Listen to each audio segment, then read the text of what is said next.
The Joe Rogan Experience. We tell everybody you're a finance guy. And did you start out in debt and then figured out how to get your shit together? Yeah, exactly. I was in college doing. It's so crazy that he's on the Joe Rogan show, just basically auditing financial people, makes it all the way to the pinnacle of podcasting. All the stupid American things, right? So you got that unlimited student loan debt for a bullshit degree. I was going for music composition. So Talk about a BS degree. a complete bullshit degree. Maxing out every credit card. One of the first pieces of financial advice I got at 18 from the parents, max out a credit card to get the piano I wanted. So that's smart. Your parents gave you Yeah, that it's just the average American experience. You just Yeah, Americans don't think about that, right? Just buy it. You'll figure out a way to pay it off. You'll figure it out, like that kind of thing. It's so common. That advice is so common. max out a credit card. I don't know if your parents taught you anything about personal finances, but No. most don't. It's bad. So I was just maxing out every credit card, like everyone that comes on the show, like every American out there. We got $1.6 trillion in credit card debt in this country, by the way.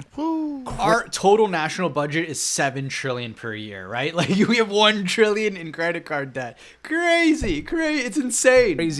Crazy amount. Defaults are to like 7%, which is insane. That actually seems quite low, right? It could easily go to half. 7% of credit cards defaulting. That's crazy. Yeah. That is really nuts. Yeah, Almost it's crazy. 1 out of 10 default. Yeah, it's absolutely insane. But we have I think that's so low. Like to me, I'm like, oh, wow, 9 out of 10 are paying it. Like that to me is shocking in today's environment. more auto loan debt in this country than credit cards too. Really? Which is even crazier because Americans, they're big pickup trucks and everything. But either way, That is the number one way to keep yourself poor, right? You got $4,000 a month coming in, $2,000 going for rent. You got another $2,000 left, and you're dropping $700, $800, $1,000 a month on a car payment, not including insurance, gas. Like that will impoverish you. I was doing that. Got my Nissan Altima and, thinking I was sick driving around and going into debt for that, family debt, everything. Dude, it's the keeping up with the Joneses sickness that we have, right? I would rather drive a clunky car and be investing than I ever would driving a fancy car and living paycheck to paycheck. But that's just me, right? Like me and Caleb are completely in the same mind frame. It was brutal, but it was the average American life. That's what Right. people are going through every single day.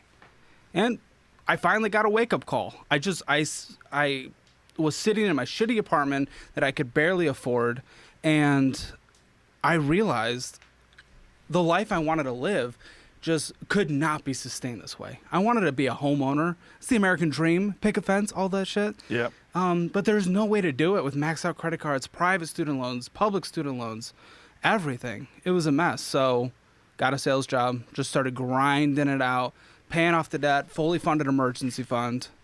And that's what I try to teach people now. But, again, the average American is kind of an idiot with money, which is fair. Well, they're not It's our system. informed, which is one of the things I think your content really helps because a lot of people don't know what to do. Yeah. Like you're in debt. Like, how the fuck do I get out of this? And a lot of people they know are in debt, so they don't have good advice. They're not going to get from their parents, right? Mm-hmm. So they have to turn to somebody.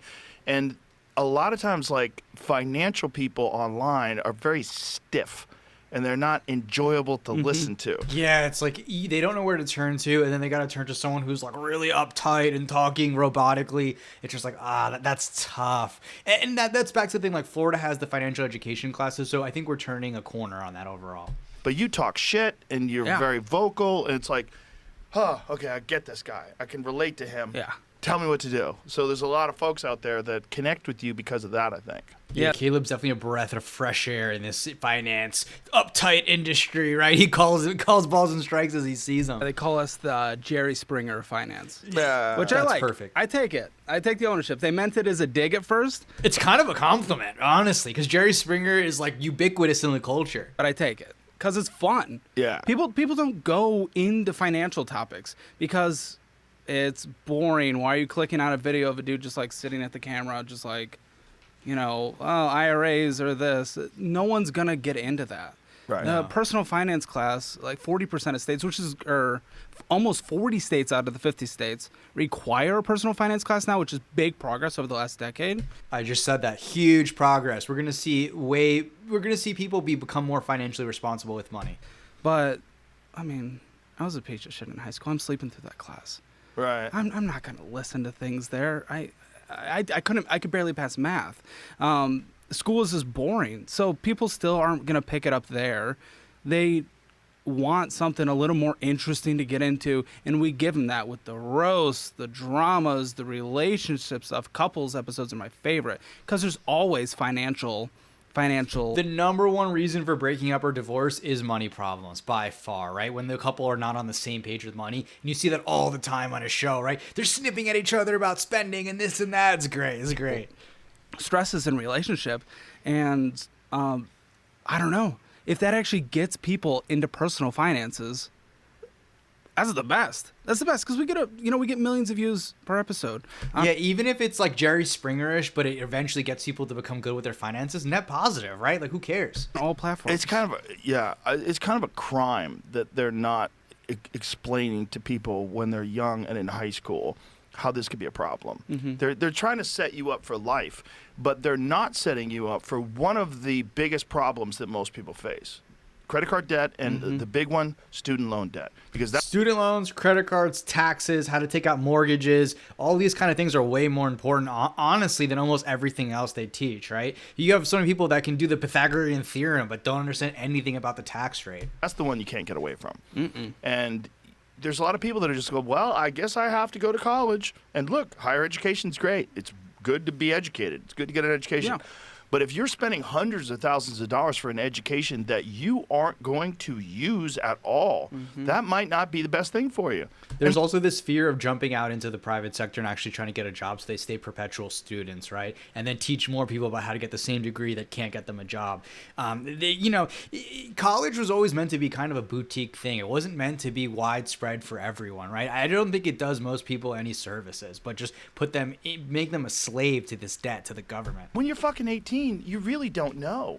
Yeah. You know? Yeah. You don't know what you want to do. Your you know? parents don't know anything either. No, they might be retarded. You might have idiot parents. Well, no. That's the best financial advantage you can have, is having responsible parents that teach you a little bit about money. You are leagues ahead of the average person if you have that. The average parent in America is go to any college to get any degree and borrow whatever it takes. Yeah. Because Yeah. college is the answer to all. Because it used to be. Yeah. There used to be the way that you got a good paying job. You get out of college and, hey, you've got a degree. Oh, you got your master's. Well, where are you going to live? Where are you going to buy a house? Like, you're going to be set. Well, what they don't tell you is that you are going to be saddled down with insane amounts of debt, and then that debt compounds. It keeps going. So, like, I was reading this thing. Maybe you can tell me about what the actual numbers are. And that's the thing, right? It's like, as something becomes more widespread, the more some people have the thing, the less valuable the thing becomes. Everyone and their mother has got a master's and a bachelor's degree. It's not that special anymore, right? You're not that unique. You're not a unique, cute little puppy anymore. Like, everybody's got it, so it becomes devalued. So in some ways, it going rocketing up in price is not necessarily a negative if it made it harder to obtain, right? But if they're just going to give unlimited loans, then it's kind of the government in a way inflating the price of it. But they were talking about the average actual debt that you owed, but what you wind up paying, what you actually wind up paying over the 20 years that it takes you to pay it off. It's probably like 4 times as much. It's fucking crazy. Yeah. It's substantially higher than the initial loan. Part of it is laziness too. People get on like that 20-year payment plan or 40-year payment plan because they want to spend a little bit, just a little bit less right Yeah. now. Because, it makes sense. You get out of college, you want to get an apartment, you want to live it up, you want to go on nice dates and trips, all that good stuff. So you do the little minimum monthly payment. But think about it. I assume you have a mortgage, right? Do you have a mortgage? Yeah. Okay. If you took that 30-year mortgage, but you're like, okay, I want to pay a smaller amount now, so let's stretch it to 60 years. The interest and overall payment you're going to do is insane. Right. So the student... The only way is if you're taking, instead of paying off the extra and you put it back into the market, you would earn a better return, right? But in the case what they're saying, most people aren't disciplined enough to do that. Loan, a public student loan, it's actually a 10-year payment. That's the standard. It's a 10-year payment. You'll be done in 10. But people stretch it to 20 years. The repayment assistance under Trump, the RAP plan, that can be as little as 1% of your income on a monthly basis.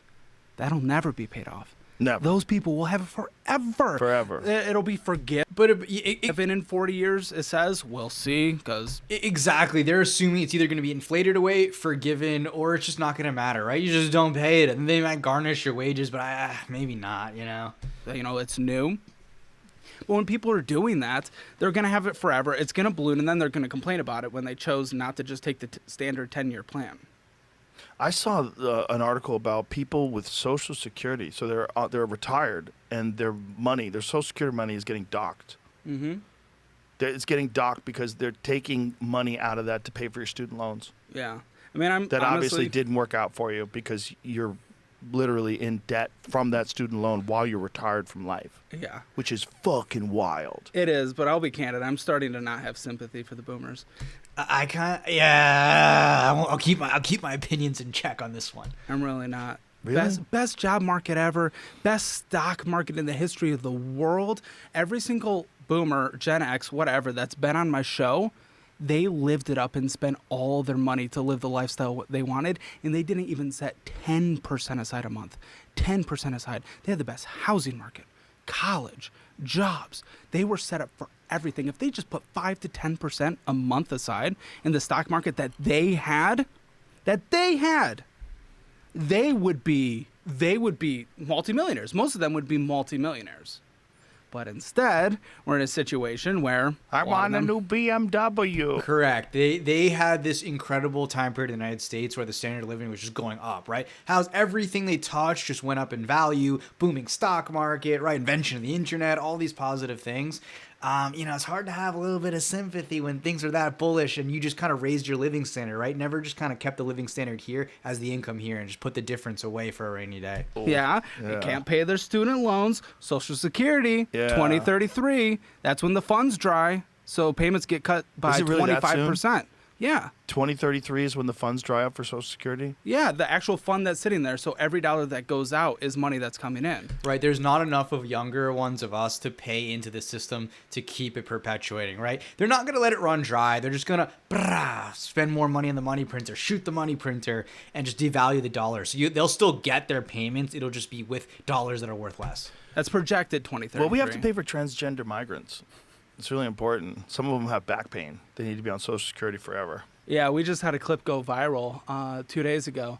Transgender woman, Colorado. I saw the video. Yeah, taxpayer-funded boobs, so that's nice. The way you explained it, or the way she explained it, was hilarious. Like, all this nonsense is going to come to an end just because we can't afford it, right? When we're a wealthy country, sure, why not? Taxpayer funded this, that, the other thing. But when we can't afford it, we can't afford it, right? We're going to cut the unessentials. something about how her body's priceless. So, like, how much do they cost? They're free. Yeah, I can't blame her, though. I mean, the program's there, right? Of course. So I'd take it if I wanted some new tits. Of course. But it's crazy that we are. And, of course, when we filmed it was like 2 days after I wrote a $4 million, income tax check, whatever, to the federal government. Right, and So- you're thinking about this, like, where's that money go? It's going to tits, not funding proper Social Security. Well, we're talking. And this is where I fight with people on this channel in the comment section often, is they think, like, there's not enough, we need to tax the billionaires. It's like, bruh, it's where the money that we currently have is going. We need to fix that first. Then we could talk about increasing the total amount of money the government has under its control. But if it's just going to waste everything that it spends, then what's the point of giving it more? Before about how Gavin Newsom wouldn't do your podcast. Yes. But it's probably because, like, that kind of debt, when you think about, like, California's debt and California's spending and the waste and potential fraud, I look at it like a garbage dump. Like someone saying, hey, go look into that garbage dump and clean it up. I'm like, oh, it's too much. And I think that's how most people look at it. They look at it like, what, 24 billion's missing for the homeless? How much money went to that rail? It's kind of like a hoarder's house when you go in. It's filled. It's disgusting. There's roaches everywhere. At a certain point, it's easier to just wreck the house and start completely new, right? Than having to go through every little document, every little room. It just becomes too nuanced, too annoying. So I see Fucking what they're high-speed rail, like billions of dollars later, there's nothing done. Like, what are you doing? The high-speed rail is a signal we got real problems in the country. Real problems, right? That we can't even build a railroad between two cities, right? Something that the Chinese do in like a day. We can't even do it in a couple of years, and we get like one track done. That's just a signal we got real structural problems here. It's insane because America, the leader of the world, should have incredible high-speed rail. Yeah. I want it. I want to go to Dallas, Houston in a couple hours on a high-speed rail. Maybe Texas could do it, but Just give California anything, and they'll find a way to mess it up and lose all the money. Well, this is like, And that's so sad because that shouldn't be the case, right? Like, the United States should be the cleanest, safest, most prosperous country in the world. It's America, you know? the rail one is crazy because like nothing's. But how much have they spent on the high-speed rail so far? It's something bonkers. It's like Billions. some insane amount of money, and nothing's been done. And there's this guy on YouTube. Do you remember the guy on YouTube, Jamie? He's on Instagram, rather. The guy was on Instagram who says in the same amount of time that it took California to not do that, this is what China's done. And it just over and over and over again, all the miles of high-speed rail they put in, all the this, all of that, all like for the same amount of money that California spent, this is what could have been done. And it's Crazy. It's corruption, right? Like the money's coming in one hand, going out the door to someone else, to their friends, to their lackeys, right? We're paying for corruption. And we always have this idea that, like, you know, all these other authoritarian regimes are just so corrupt. Democracies are the least corrupt. And that's not the case anymore, right? Times do change. We clearly have a greater level of corruption than a lot of other places, despite what all these statistics say. fucking nuts. Brightline's private. Spent an order of Brightline's in trouble, though. They're not doing well. mid-teens of billions. Crazy. Mid-teens so far on the high-speed rail, roughly around $14 to $16 billion as of the mid-2020s. How much of it is done, Jamie? How much of that rail's done? Well, some of it is actually getting close to done, I think. Oh my God, amazing. To what? Bakersfield to... Yeah. How much is completed? 14 feet. Very little. 119 miles are Crazy. under active construction. Oh. It doesn't even matter how much feet. It's just not done, right? If it's like, you know, 400 feet or 200 feet, it's just the fact that it's like barely any. 119 miles. Madera near Bakersfield are under Right. active construction. What a great way to spend $14 billion. I bet the What a great way just to light a bunch of taxpayer money on fire. I hate how it's just so we're so cavalier about the taxpayer money, right? Oh, we don't know it couldn't get done. Like, it's just unbelievable, right? Heads should roll. homeless people are pissed. You People should be in jail over could have this. spent that money on us. And then once it's done, you'll get on the train. You'll have fare evaders, people that just jumped over that are doing drugs on the train. Check this out. I asked a question. Yeah, he's absolutely right. Even if we did get it done, it would turn into a homeless shelter, right? We have no political will to defend these great public works that our citizens should not only demand, but should have. They deserve it. We pay for it. If you were 25 in 1990, you made an average U.S. salary for 40 years, saving 5 to 10% per month in the S&P 500, how much would they have now? They would have around $2 to $5 million, depending on exact assumptions. Starting with Holy $21,000 5 salary. to 10%. That's Shit. insane. Like, this is hard Wow. for me to... And we have the best disposable income in the history of the world. This is how crazy inflation is. Yeah, it just requires a little bit of fiscal discipline, but the keeping up with the Joneses is really a powerful element in our culture that just makes people spend the exact dollar that they bring in. The average salary in 1990 was $21,000. That's crazy. Isn't that nuts? You imagine if someone told you you had to live off $21,000 today? You'd be like, oh, fuck. And yet, even still, they could You wouldn't even you wouldn't be able to just even survive. retire multimillionaires. Even still, even with that. It's beautiful. That is nuts if you know how to crazy. do it. But how would someone start doing something like that? Honestly, low-cost index funds. I'm sure you got a money guy, but for the average American, there's these target date retirement funds. So Fidelity or whatever you want to use, they have essentially just pick like within the 5 years that you think you're going to retire. See, I'm against the target date requirement funds because I don't want bonds, right? A target date requirement fund will have S&P 500, it'll have some bonds, it'll have a collection of things. I don't want to own government debt. I think it's going to be worthless. I think you're just giving away your money to the government and they're giving you an interest that doesn't get to the level of inflation. So you're negative on that. It's just not worth it, right? You're better off just S&P 500 all the way. You just buy into that and it balances it for you. It goes more aggressive now and just more conservative by the time you retire. It's so easy. There's no reason most people like aren't doing it. Even in their 401k where it's free money matches and everything. It doesn't really make sense. So did you have to teach yourself all this stuff? I mean, I'll be honest. Pretty much any personal finance book or just like not even a class. Just watch like a couple YouTubers, the dry YouTubers that maybe no one's watching. Or just like if you're even watching my channel, right? Over time, just through osmosis and just tons of videos, you'll just get exposure to financial concepts. You'll start learning more, even if you don't understand any, like 1% right now, right? It's just getting involved into this world. And yeah, I mean, you'll get it like this. It's super not hard. simple. That kind of stuff. It gets a little harder if you're thinking like, what kind of perfect insurances do I need? If you're trying to individually stock trade. You know what scares me though? People in our position right now, people under 30, 60% of them are doing their portfolio trades based on the podcasters they're listening to. That's what's scary to me. What? Really? Yeah, I don't think it's bad to trade a small percentage of your portfolio, like for the experience, whatever, it's fun. But yeah, keep the lion's share, S&P 500, gold, Bitcoin, personally. 60%. Which podcasts are giving them advice? Any Fleet on personal us. finance. Any personal finance. No, even on like Kick or Twitch, there's streamers. I'll log on in the morning, just see who's streaming, and some of the top viewed people are day traders. Really? With Day trading's a scam. It's just stupid. like 25,000 concurrent viewers that are getting. Yeah, everyone wants this idea like you could be a professional gambler, and we just call it day trading, but it's professional gambling, right? And all these day traders lose money, right? 99% lose money. There's floors of people at JP Morgan, Goldman Sachs trying to day trade, and very few of them do it successfully. You think you're gonna do it from your mom's basement? Like, get out of here. Hundreds of thousands of views a day. Okay, so Yeah, the he's kick right. streamers that are doing finance, are they just essentially like letting people know what they're trading and what to trade? Exactly. It's crazy. Oh, so they're you following could along. basically just mirror them.